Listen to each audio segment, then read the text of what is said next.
Hey, everybody, how you doing? Well, that's good. Welcome to the PHLY Flyers Pregame Show presented by Coors Light. Visit CoorsLight.com/PHLY Hockey to get Coors Light delivered or to find a store near you. My name is Bill Matz. I'm your Director of Fun and Games for the afternoon. Joining me for this pregame show, it's Philadelphia's #1 hockey beat writer, Charlie O'Connor, and Broad Street Hockey's own Kelly Hinkle. Whole gang, 2 days in a row. What are the odds? This might be a record since September. It might be. Might be. Can I just ask real quick, Brenna, did you find a picture of Kaprizov and Michkov with their tongues sticking out? You are It's the best. the best person that has ever lived. That is the greatest thing I've ever seen. I didn't even notice the thumbnail today. That's good stuff. So good. Look at them. It's incredible, Brenna. Honestly, you need a raise. I don't know what they're paying you, but it's not enough. After the last time these two teams met, it makes sense that the Calder Trophy betting favorite and the Hart Trophy betting favorite are licking their lips. Both had a couple of points in the last game. 7-5 was the final. Ridiculous game. It was a wild game.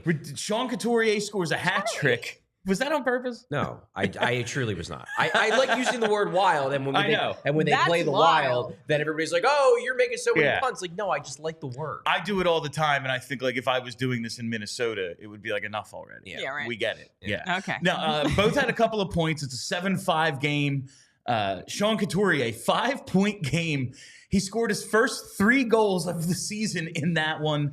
TK had a 4-point game. It was nuts. And the Flyers eventually won 7-5 here in Philly. Now they're out in the state of hockey. Bobby Brink's hometown. And just looking to see if we have any lineup updates. I got to believe it's probably going to be the same from last game. Assumes. They already told us, right, that Emil Andre was going to stay out. I believe we talked about that yesterday. Well, Tortorella was asked any lineup changes, and he said no. Now, is it possible that he changed his mind? There have been times where he will say there are no lineup changes, and then the next day you find out that, there's a lineup change. But based on what he said, there are no lineup changes, aside from Sam Ersson comes in to play goal instead of ALLCITY Kolosov. That was what he told us yesterday at practice. Sam Ersson was in net for the last time these two teams met. Not the best day for Sam, but this is really before he got going this season. He had that nice game to start the year. Then it was a little shaky, but he picked up his second win despite giving up 5 goals on 26 shots last time out. He didn't play that well. No. He gave up a couple weak goals. It was really from there he started to pick it up prior to the injury. After this game, he has the shutout against Boston. That's when he really started to look good again right before the injury. Right. But I got to believe now he's kind of working his way back. Minnesota doesn't score a ton outside of having Kirill Kaprizov, who scores. He's got 40-some points, I think. Yeah. They really don't score that much. I think we're going to get a little bit of a bounce back from Sam Ersson after that last time against his team. I hope so. Although I have to say, a 7-5 game, I was at that game. That's the kind of game that's really fun when your team is the one that ends up winning. Yeah. So, if we saw that again, I wouldn't be terribly upset by it, as long as the Flyers won. As much as I'm rooting for Sam Ersson. Yeah. If we get 12 goals in this thing, I'm fine with that. Yeah. It makes the game go a little longer, but it's daytime, so that's fine. I feel like Ersson got screwed a little bit in that Columbus game because he ends up. It was actually very interesting, and I talked to Brian Boucher the next day, I'm not sure if it was the next day. It was after he made that call at the end of the game because he's like, these are the kinds of goals that infuriate a goalie because, obviously you're happy the team won. It was a blowout, whatever. But you give up 2 goals and then you look at your numbers after the game and it makes them look terrible. It makes them look like you had a bad game. Sam Ersson did not have a bad game against Columbus. No. 2 of those goals are deflections in the slot where the goalie really doesn't have much of a chance to react quick enough to make that save. But you look at his numbers and you think to yourself, without watching the game, you think to yourself, oh, he didn't play that well. He had a .840 save percentage, when in reality, 2 of the 3 goals he allowed were completely meaningless in the grand scheme of the hockey game. Yeah, and it's funny because I heard Patrick Waugh kind of say the same thing this week about an Islanders game. They're up 5-1. Yeah, 5-1 on Chicago in the third period. They get 1 halfway through the period and then 2 more in the last 2 minutes. And after the game, like they end up beating Chicago 5-4, but like they get the win in regulation. Still, Sorokin's numbers like look horrible at the end of the game. And Patrick Waugh goes, he's a gentleman, he's a good guy, great teammate. If that was me in my day, I would have been in the locker room trying to fight my teammates because they just screwed my numbers. Yeah. Like, what a and legend. like that's Patrick Waugh. No, and as a former goalie, he's a goalie. He actually would fight everyone. Yes, but as a former goalie, like he can speak to that, and I thought it was interesting to hear that perspective from Boucher, who obviously also a former NHL goalie. That those are the games where he's going through the handshake line and he's got a forced smile on his face, where it's like, yeah, I'm happy we won, great game, guys, but also what the hell, like. Oh yeah, everyone else, nice game. Your numbers all look good. Yeah, mine got padded in garbage time. Yeah, like, and that's a shame. But Ayers has been playing pretty well since a little bit of a shaky start to the season. When the team as a whole, like the defensemen would look up for the breakout pass, and the wingers would be like, "Oh, I was off on a change. Sorry." Like they just were nowhere to be found. So like I think those two things kind of go hand in hand. But that's the one lineup change today. Brings us to the Mad Russian. Now, we've been talking a little bit about the lines, and like it just seems like this team has really kind of figured it out, especially since they moved Morgan Frost, Tippett, and Mish back together. And this is another opportunity for Michkov against not just another star in the league, but a Russian star in the league. It seems like these games, might get up a little bit more for them. He had the 2 goals against McDavid in 2 games against Ovi. He had a goal and 2 assists. Last time against Kaprizov, a goal and an assist. Celebrini, goal and an assist. Bedard, overtime winner. Yeah. No points against Colorado. No points against the Rangers with Panarin and Shesterkin. But Shesterkin was awesome that day. And against the defending champ Panthers, 3 assists. He's also, in day games, been pretty damn good. Oh. 4 goals and an assist. now you're stretching. Listen, we've seen... He's a young man. He's not tired. Yeah, he's not drinking age, so he was in bed early last night, people probably never just drink chilling. when they're under 21. Yeah, of course, you're not allowed. No one does that.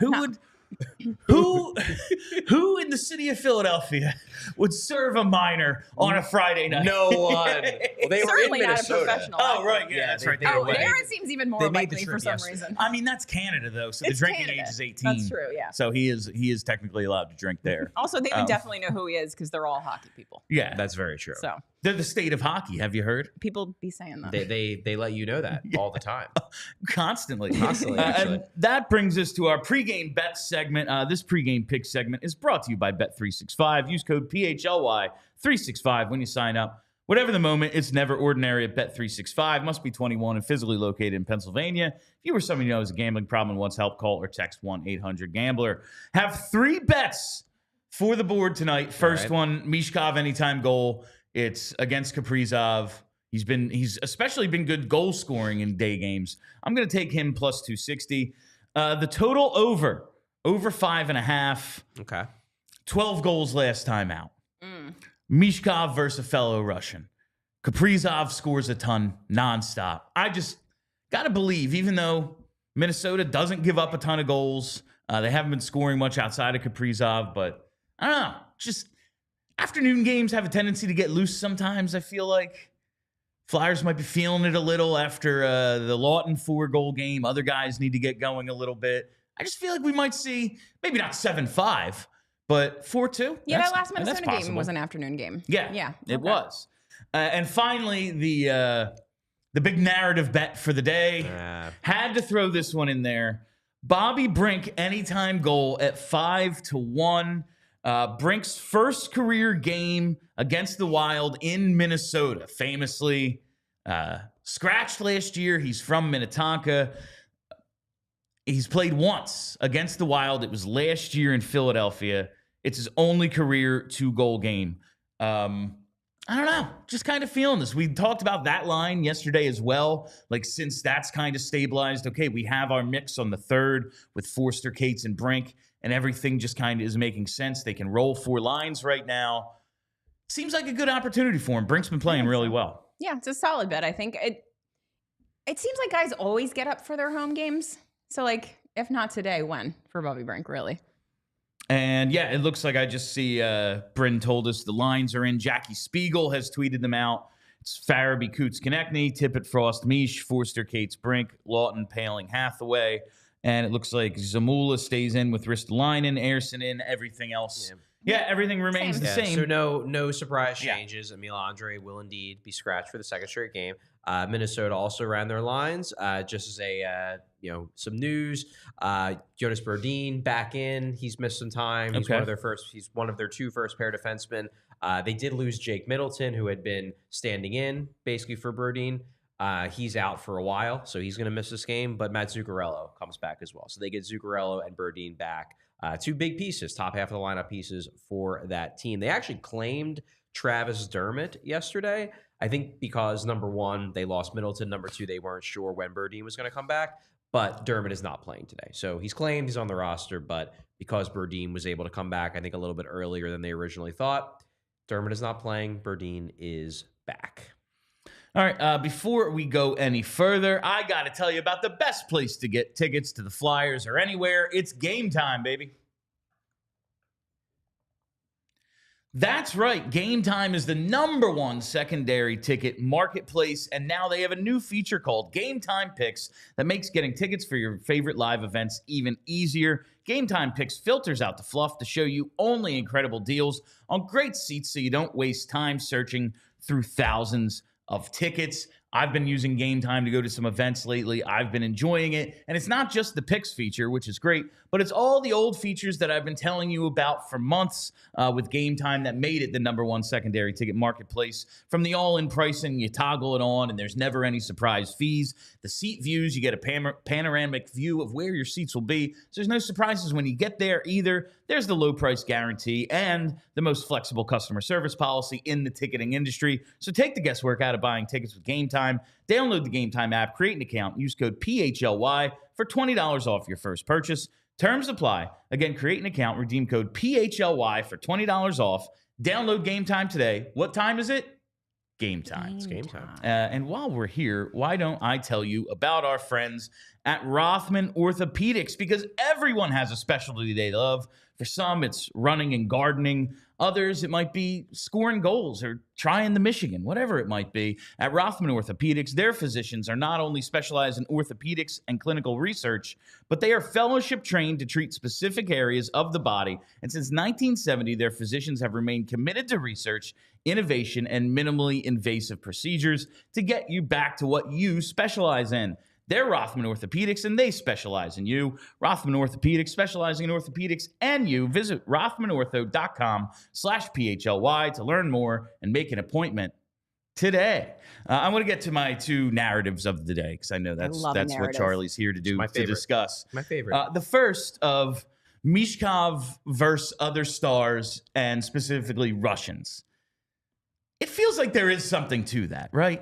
I mean, why wouldn't there be? Just a little bit. Like, there's not a ton of these guys. Like, it's you're here, you're a child, you can't speak any English really. You have like one friend on the team who can talk to you. It's probably like, Zamula. Right, I forgot about him. He's got two friends now. Three. Who?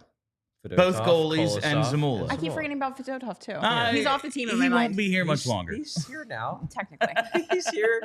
Anyway, thank you for correcting me. I'm wrong all the time, so it's good that someone does it. Anyway, my point is, it's probably fun to be like, hey, I can trash talk you, I can yell at you, I can make you think I'm better than you, like I'm going to show you. Like, there's probably all of that going through his mind, more so than when he's playing just like Bob Canadian from Saskatchewan. You know what I mean? Like, he doesn't care about that guy. Kaprizov, he wants to impress. I can see that. I think he is someone who rises to the challenge. Like, I think that is clear. You're seeing that with his overtime goals and whatnot. I am skeptical because, like, he's going to play these Russians 1,000 times. There's going to be, it's not like there are only 2 Russian stars. There's like 15. But now it's new, though. This is him first year. Like, announcing your presence with and authority. He's already played against Kaprizov once. Yeah, but now he's got to do it in front of his fans. Yeah. I think you got to go show him. Bill, I think this is something that you're creating more than actually exists. Outside of the Rangers game, he has had some of his best games in these situations. That's all. I'm just saying that, like, it's not like every time he plays against a Russian, it's going to be, oh, he's going to have a big game because he's against a Russian. Like, oh, he's against Shesterkin and he's going to score a hat trick. Like, no. That'd be pretty cool. But what if it is? But what if it is? I just think this is a little too narrative-y for my taste, personally. Will he punch Kaprizov in the face? Ooh. Is there a plus minus on that? He's been sending some jabs lately. Yes. I've been enjoying it. If Kaprizov asks for it, he's definitely going to give it to him. Yeah, I don't think Kaprizov is. He doesn't seem particularly. He's not a very combative guy. No, he's not very spicy. No, we got a spicy Russian. He seems to be on the receiving end sometimes. Yeah. Like maybe he gets beat up a bit. Yeah, maybe you need to protect him a little out there. But maybe. It doesn't appear as if that's like. I mean, a real Minnesota thing. is one of the few teams that still very much values the whole "we're going to beat you up" type of thing. Yes. One thing that I'm interested to see, I actually talked about this in the media room yesterday with a few people. Mm-hmm. I'm curious if anybody on Minnesota is going to try to take a run at Garnet Hathaway in this game. Oh yeah, that was the thing. They got, if you remember last game, they got very pissy that Hathaway was apparently targeting Joel Eriksson-Ek's face because he just came out of getting a busted nose, I believe. Yeah. And after the game, multiple Minnesota Wild players complained about it. Like, in their post-game interviews that it was classless and that Hathaway knew exactly what he was doing. I'm curious if maybe Hathaway has to answer the bell with a fight or something because they're still holding that grudge. I mean, I hope so, because Hathaway can throw him, man. Yeah, he can. Like, he doesn't do it that often. He's more of an agitator than a fighter. Yeah. But he's a pretty decent middleweight. So that could absolutely pop off a little bit today. The other narrative I have, Bobby Brink, again, like I said during the bets, we all know what happened in Minnesota last year. It was a big deal. He was scratched for the home game against Minnesota this year. He played at home against the Wild. Last season, it's his only career 2-goal game in his 94-goal career. I just feel like sometimes these hometown boys really step up. Now, the Flyers do have a bunch of Minnesota guys, including, I believe, Gary B's prediction from yesterday. Noah Cates. He's Gary B. yeah, Noah Cates. Yeah, so there's Nick Seeler from Eden Prairie, Ryan Paling from Lakeville, which is just like, of course there's a Lakeville. God, there's probably 14 of them. It's just make it part of Canada. And Noah Cates is from Stillwater. These are Canadian town names. Gotta believe maybe they play Fever Dog if he scores tonight. Amazing. It was Noah Cates with Gary B's prediction yesterday. I believe Michkov was getting 2 goals. Was that what was? Did he say Mish? One Mish gets one Michkov goal. Well, that would really help me with the Michkov anytime goal today. Goal. So that would be nice. I mean, Brink, I'm sure, is going to be excited. I would imagine he'll have multiple family members and friends in the arena for the game. You know, last time he wasn't able. I don't know if they showed up or not, but he obviously wasn't able to play because of John Tortorella's decision. So I would presume he will have people in the stands that are excited to see him, and maybe that just gives him a little bit of added motivation to put on a show. That'd be fun. Science backs it up this time, Charlie. He's been playing well. 2 goals in his last game against Minnesota. Yeah, only time. He's playing well. He's probably the all-time leader in goals goals per game against the Minnesota Wild. Maybe. So I do want to talk about the Wild because they are real freaking good. They're playing good. very well. It's going well for them right now. 724 points percentage. It's best in the West. They trail only the Capitals, who are at 750, which is insane. What are they? How? I don't know. It makes no sense to me. They did like overachieve last year, at least from what we thought they were, and then like added, and now Ovechkin's hurt, but like to start the year, way better than he was last season. So there's that. I guess it makes sense. I do think the Capitals are probably this year's Canucks, where they are a good team that is playing over their heads for a while, and they're probably going to come back to earth. I think that's probably what it's going to happen. Because you look at their roster, especially without Ovechkin, and you're just like, it's fine, I guess. It's nothing amazing. You don't believe in Dylan Strome, superstar? No, I don't. Not even a little. That's ridiculous. But you look at Kirill Kaprizov, 18 goals and 43 points. Man, I don't think he's even eligible for an extension until this summer. And it's like they have, like, because it's like we have a 2-year pitch to make this guy stay, seems to be their whole kind of like mantra right now. Like we have 2 years to figure this out because we don't really get superstars. Like we got Suter and Parise because they happen to be from here, and we gave them what are now illegal contracts that were still paying out forever. Yeah. Like I think this is the last year. No, that's one of the reasons why this is so fascinating that the Wild have taken this leap this year. And we'll see if they hold it. Maybe they're just, again, one of those teams that is good but playing over their heads for the first 2 months, and then they'll crash back to earth and merely be a good playoff team. But this is the final year that they are carrying over $14 million or the dead cap room.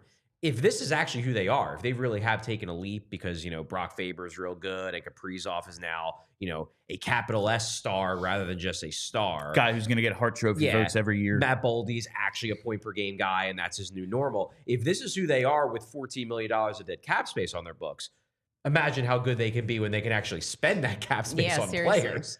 It will be interesting. They're going to need a lot of money to pay Kaprizov. That's the I mean, they will, but he's already his cap hit is already 9. Oh, so yes, he's going to get a raise. Yeah. He may get 13 mil, but that's only a $4 million increase. It's a lot. He's going to be a big part of their cap, but they'll still have $10 million to spend elsewhere. Yeah, that's they my should probably guess. trade Marco Rossi. They probably. That's the with the way, especially the season is going for them. Some room. Like if he was just like Joel Farabee or Morgan Frost for that team, you'd be like, oh yeah, that's why they want to trade him. It makes sense. They're first in the West, and Marco Rossi has 24 points in 29 games. Yeah, I feel like maybe that ship has sailed. Like Guerin might not hate him so much anymore. I don't know. I'm not sure. It Playing just pretty seems well. like the issue is we're going to have to make this major cap commitment. My guess is it's going to be basically what they're paying in buyout right now. It's going to be $14 million. Probably. And that's like that. Okay, here you go. Right. And then everyone else who they have to sign, like, okay, do we really want to make this long-term commitment, or do we think the roster spot, the cap space, is better served in some other unnamed way right now?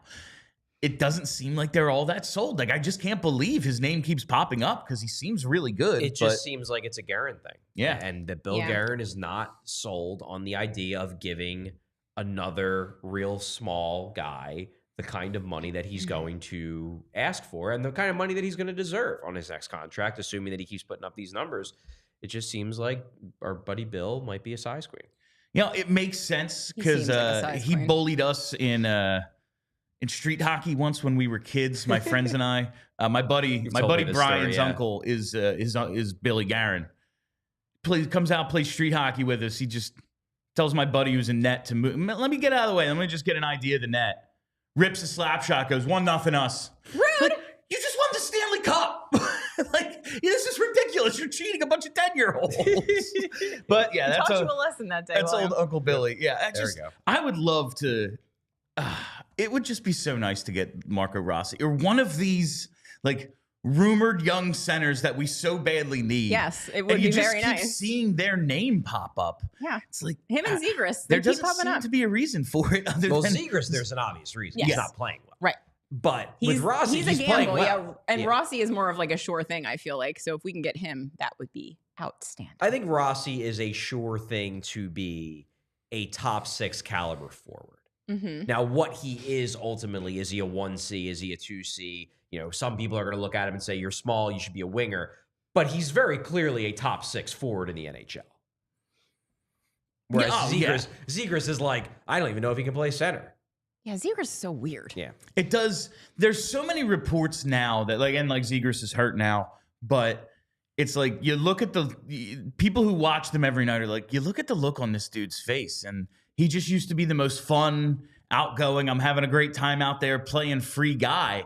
And they just seem to be grinding it out of him. He's dead inside. Yeah. He is. And listen, it's no secret that it's on every national podcast. Oh yeah, that locker room hates Cronin.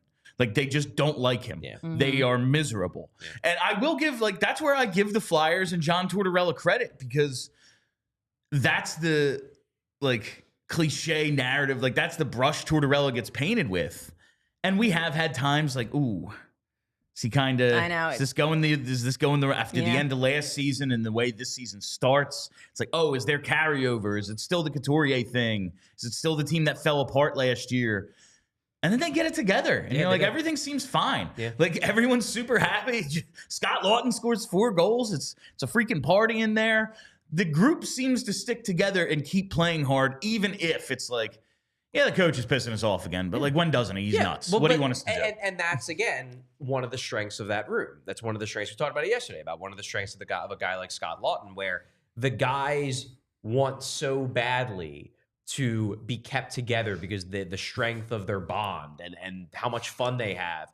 They want to be Flyers because they want to be part of this group, that they're willing to tolerate all the things they dislike about John Tortorella because they want to stay together so much. Whereas in Anaheim, like, I don't know, like one of your best young players refused to play for the team that drafted for him. Like, these are not guys that seem to scream strong personal loyalty. No, and it is.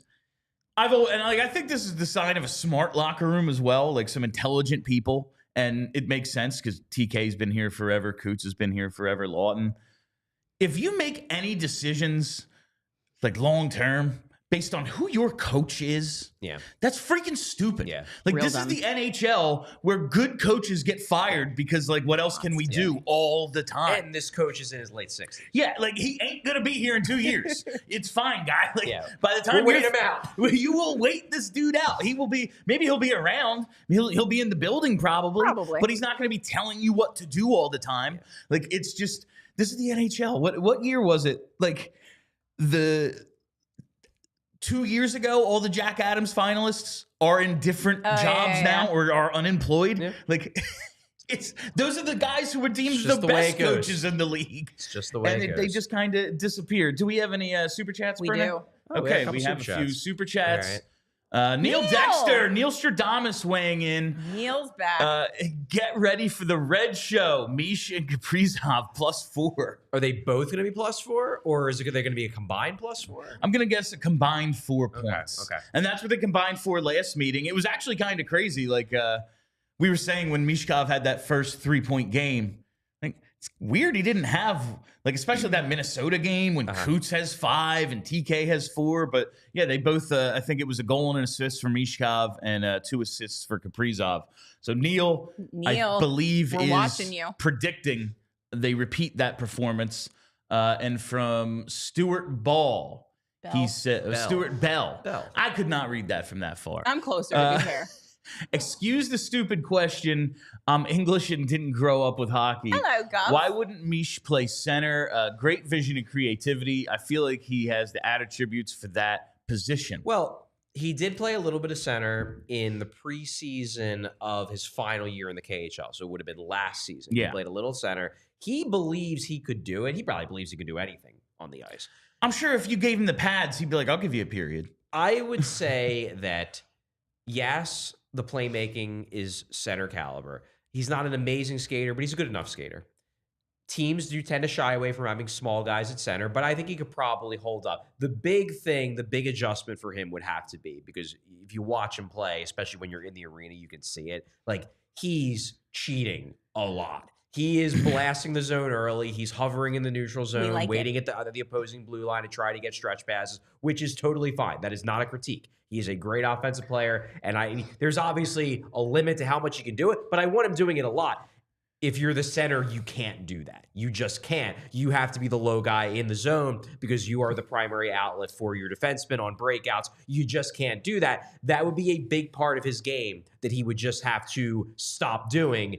Would that weaken his offensive capabilities? Probably a bit. It would take a big adjustment, I think. Not that he couldn't do it, but he does that so much that it would be a pretty dramatic adjustment for him. I mean, it's where we got the Mad Russian nickname. Yeah. When asked, John Tortorella last year said, like, oh, why are you transitioning to this rush-based offense? He's like, well, he forgot his name, which is what made it so funny. It's like, we got that Mad Russian coming over. I want to be able to take advantage of what he does.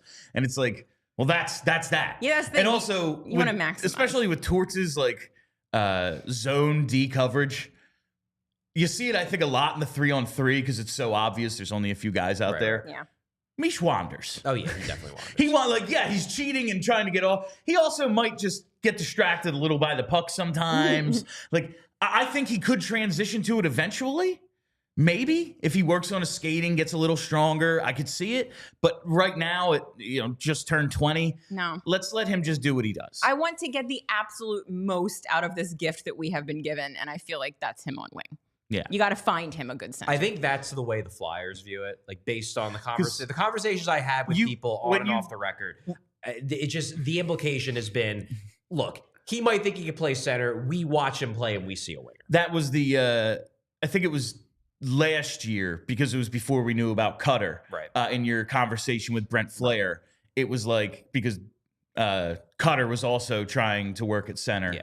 And they're like, yeah, we think he could do that. And Mish maybe too. And it was like, yeah, that's a KHL thing. We have nothing to do with that. Like, that is not our idea. We have one more. Yeah. All right. From Philly 2848 says, my diehard shirt finally came. Softest shirt ever. The shirts are of a very solid quality. I love a soft t-shirt. Check them out. allphly.com at the click that merch tab. All right, that is all the time we have for you on the PHLY Flyers pregame show presented by Coors Light. Visit CoorsLight.com/PHLY hockey to get Coors Light delivered or to find a store near you. We'll be back with postgame once this goes final, so make sure you're following us right here on YouTube for that. Hit that reminder bell so you never miss a live show. All right, my name is Bill Matz. That's Charlie O'Connor. That's Kelly Hinkle. Until postgame, let's go Flyers.